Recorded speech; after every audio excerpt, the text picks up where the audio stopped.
Hi guys అందరికీ. So, ఈరోజు మా పీజీలో అయితే మార్నింగ్ పులిహోర పెట్టారు. ఏం చేయాలి తప్పదు. ఇంటర్వ్యూ ఉంది కాబట్టి తొందరగా ఏదో ఒకటి అనేసి ఇంకా తినేసా.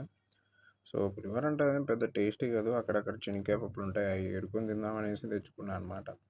పర్లేదు. ఇంకా పీజీ ఫుడ్ చెప్పేదేముంది గైస్, అట్లనే ఉంటుంది. సో, ఇంకా వెంటనే మనకి హాట్ వాటర్ కావాలి. నార్మల్ వాటర్ మనం తాగలేం. నార్మల్ వాటర్ తాగితే ఇంకా అయిపోయి కోల్డ్కి. సో, వెంటనే మనకి కిటికీలో బాగా వేడి నీళ్ళు కాంచుకొని తాగేసి ఇంటర్వ్యూకి బయలుదేరిపోయాం. సో, అక్కడ ఇంటర్వ్యూలో అయితే ఒక 2 గంటలు అయింది గైస్. అంతసేపు కూర్చోబెట్టాడు. ఇంకా పార్కింగ్ ఏరియాలో కూర్చోన్నా నాకు డిఫెండర్ కనిపించింది నా ఫస్ట్ టైం. డిఫెండర్ ఎంత ఉందంటే సుమారుగా హైట్ ఉంది. దాన్ని చూడగానే కళ్ళ ఆర్పలేకపోయినంత బాగుందన్నమాట. సో, ఇంకా అయిపోయి వచ్చేసే దారిలో ఒక అమ్మాయి అడ్వాన్స్ హ్యాపీ న్యూ ఇయర్ అనేసి అందరికి ఒక గిఫ్ట్ ఇస్తుంది. నేను కూడా వెళ్తూ ఉన్నా అమీర్పేట స్ట్రీట్ రోడ్లో షాపింగ్ ఏరియా సైడ్. అక్కడ నాకు కూడా ఇచ్చిందనమాట. సరే చూద్దాం దీన్ని అనేసి అనుకున్నా. దీని మీద చూస్తే Jesus loves you happy new year అనేది రాసిస్తుంది.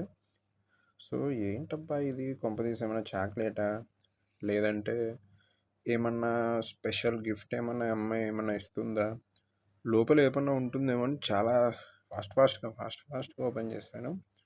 తీరా మొత్తం ప్యాకింగ్ అంతా తీసేసి ఏముంటుందిరా అనే ఒక ఆతృత నాకు. సో మొత్తం అంతా తీసి చూస్తే ఫైనల్గా బుక్ ఉంది గైస్. బుక్, చదువుకుండే బుక్, తెలుగు బుక్. సో ఇదేంట్రా నాయన, ఏదైనా చాక్లెట్ లేకపోతే ఏమైనా బిస్కెట్లో ఇట్లాంటివి పెట్టి ఉంటుంది ఈ అమ్మాయి అని నేను అనుకున్నా. తీరా చూస్తే బుక్ ఉంది. సో బుక్లో మళ్ళీ ఒక పేపర్ ఇచ్చారు. దానికి ఇంకోటి ఐ లవ్ ఇండియా అనేసి ఒక టైప్ ఆఫ్ స్మాల్ బుక్ ఉందన్నమాట దాంట్లో. సో మీరు చూస్తున్నారు కదా అది. సో సరే ఏదో ఒకటి, మనం ఎట్లా బుక్కులు చదవడం, మనకు తెలుగు అస్సలు చదవలేం. సో కానీ ఏం చేద్దాం, ఇంకా గిఫ్ట్ ఫ్రీగా వచ్చింది కదా, సో చూసుకోవాలి. సో ట్రై చేద్దాం ఈరోజంతా, ఏదో ఒకటి కాలక్షేపం అవ్వాలి, మనకి తప్పదు. ఏదో ఒకటి చేస్తేనే మనకి కాలక్షేపం అవుతుంది, నైట్కి నిద్ర పడుతుంది బాగా. సో అందుకని ఇంకా బుక్ని చదవడం స్టార్ట్ చేశాను అనమాట.